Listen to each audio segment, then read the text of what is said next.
नमस्ते महाराज। मेरे को बहुत फोन आए कि आपने जो वीडियो बनाया है उसको मराठी के अलावा हिंदी में बता सकते हो क्या। तो मेरी बहुत इच्छा है कि हिंदी में बताओ, पर मेरी हिम्मत नहीं हो रही थी कि मेरी हिंदी इतनी अच्छी नहीं। तो भी मैं कोशिश करूंगा। आपको कंटेंट समझ में आया, बहुत हुआ। दो लोगों को भी इसमें से कुछ फायदा हुआ तो बहुत हुआ। चाहे मेरी इस पे कोई हिंदी पे मजाक क्यों ना उड़ाए। तो दोस्तों, मैंने क्या कहा था उस वीडियो में, जिसके यूट्यूब पे लगभग सबसे ज्यादा व्यूज है, 2 लाख के ऊपर, और इंस्टाग्राम पे 3 लाख के ऊपर व्यूज आए हैं। तो मैंने कहा था कि जो खेतों में अपने अपन गोबर इस्तेमाल करते हैं वो कच्चा इस्तेमाल करने का उसका पूरा तरीके से डिकम्पोज हुआ गोबर इस्तेमाल करने का। यहाँ मराठी में लिखा है, कुछ समझ में आ जाएगा, आप पकड़ लोगे। मौसे मासे हिंदी मराठी। तो मैंने कहा था मैं कच्चा गोबर यूज करूंगा। आपको थोड़ा बहुत तो शौक लगा हुआ ही होगा कि कैसे ये बात कर रहा है, चक्कर के माफिक, चक्रम के माफिक। तो बताता हूँ दोस्त, सीधा यहाँ वहां की नहीं, सीधा पॉइंट पे आता हूँ।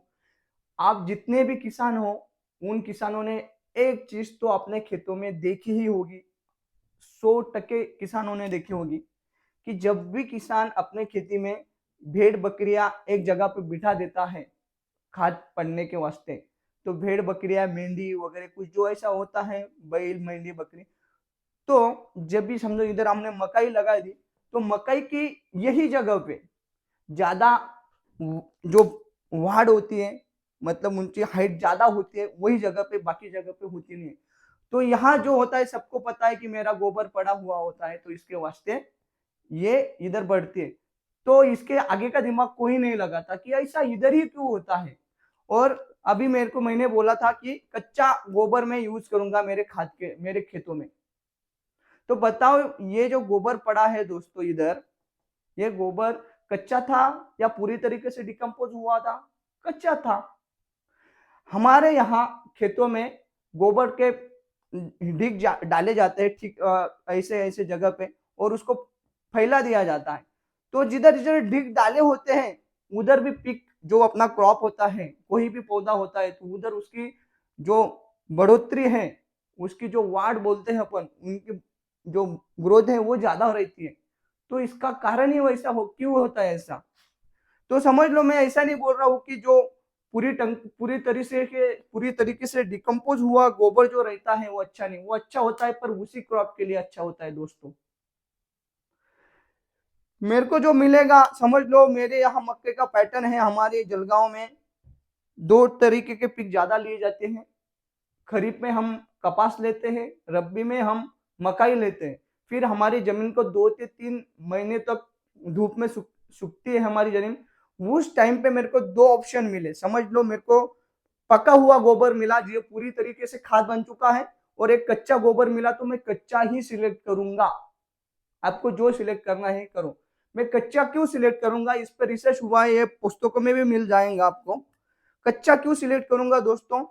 जब जब मैं कच्चा, समझ लो इधर मैंने पूरे खेत में कच्चा गोबर मैंने फैला दिया, तो वो 1 1.5 2 महीने में क्या होगा, वो 1 1.5 महीने में, जैसे कि हमारे यहाँ कोई भी जानवर मर जाता है, बैल मर जाता है, गाय मर जाती है, तो हम उसको फेंक देते हैं उधर किधर, मोकली जगह में डाल देते हैं, तो उधर कुत्तों को बुलाने की जरूरत नहीं रहती। जिसका खाद जहां है वो वहां अपने आप चला जाता है। ये सृष्टि का नियम है। तो समझ लो मैंने यहाँ कच्चा खत डाला, तो मेरे को बैक्टीरिया को बुलाने की जरूरत नहीं है। समझ लो यहाँ डाला है मैंने पका हुआ, मतलब डिकम्पोज हुआ गोबर, मतलब वो पूरी तरह से तैयार हो चुका है। यहाँ बैक्टीरिया नहीं आएंगे क्योंकि वो करके चले गए हैं। यहाँ पर आएंगे, तो यहाँ जो आएंगे बैक्टीरिया, उसको डिकम्पोज करने की जो प्रोसेस रहती है, उसको सड़ाने की, गलाने की जो बैक्टीरिया काम करते हैं, उस वक्त ह्यूमिक एसिड, फुल्विक एसिड, ऐसे बहुत से एसिड निकलते हैं। और वो पड़ेंगे कहाँ पे? मैंने पूरी जमीन पे फैला दिया तो वहीं पे पड़ेंगे। यही ह्यूमिक एसिड दोस्तों अपन 1000 1200 रुपए किलो से अच्छे कंपनी के लेते हैं और जमीन को देते हैं। ह्यूमिक एसिड देते हैं, फुल्विक एसिड देते हैं, बहुत किसानों ने दिया ही होगा। अब थोड़ा सा आगे चल के यही भी प्रॉब्लम आ गया है कि अपना फर्टिलाइजर दूसरों के साथ फिक्स हो जाता है, बैक्टीरिया छोड़ते हैं लोग, फास्फोरस के बैक्टीरिया छोड़ते हैं, पोटेश के बैक्टीरिया छोड़ते हैं। तो बैक्टीरिया की खाद में यहाँ मैंने पक्का हुआ गोबर डाला था, तो यह बैक्टीरिया का काम ही नहीं, वो चले गए खा के अपना, उधर उनको कुछ नहीं रहा तो वो काय क्यों रुकेंगे। पर इधर है दोस्तों, तो इधर आएंगे और मेरी जमीन में ही रह जाएंगे। मतलब मेरे को क्या क्या फायदा हुआ, मेरे को ह्यूमिक एसिड फुकट में मिल गया, मेरे को बैक्टीरिया मेरी जमीन में फुकट में मिल गए, जो कि इधर नहीं मिलने वाले थे। तो इसलिए मैं बताता था दोस्तों कि मैं कच्चा गोबर ही यूज करूंगा। तो इधर जो जो सवाल आता है कि कौन कौन से टाइम पे कच्चा गोबर नहीं यूज करना चाहिए, तो वो भी बता देता हूं। जब समझ लो मेरे को टमाटर लगाना है, मल्चिंग बिछा चुकी है और मैं इधर कच्चा गोबर डालूंगा मेरे बेड पे, तो वो गलत रहेगा, क्योंकि वहां अच्छी बुरशी, बुरी बुरशी, अच्छे बैक्टीरिया, बुरे बैक्टीरिया दोनों आएंगे। पर एक दिन, एक दो महीने का जो वक्त मिलता है, उधर सब वो आके इधर ही रह जाते हैं, पर इधर वो अपने क्रॉप को तकलीफ पहुंचा सकते। तो ऐसे टाइम में कच्चा गोबर नहीं यूज करना चाहिए। तो इतनी सी बात थी दोस्तों।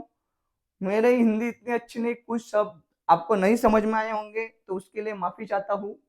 पर मेरे को ये भी पता है मेरा मजाक उड़ाया जाएगा इस हिंदी में, पर जाने दो, आपको एक किसान को भी समझ में आ गया तो बहुत होगी अपने वास्ते। जय हिंद, जय महाराष्ट्र दोस्तों।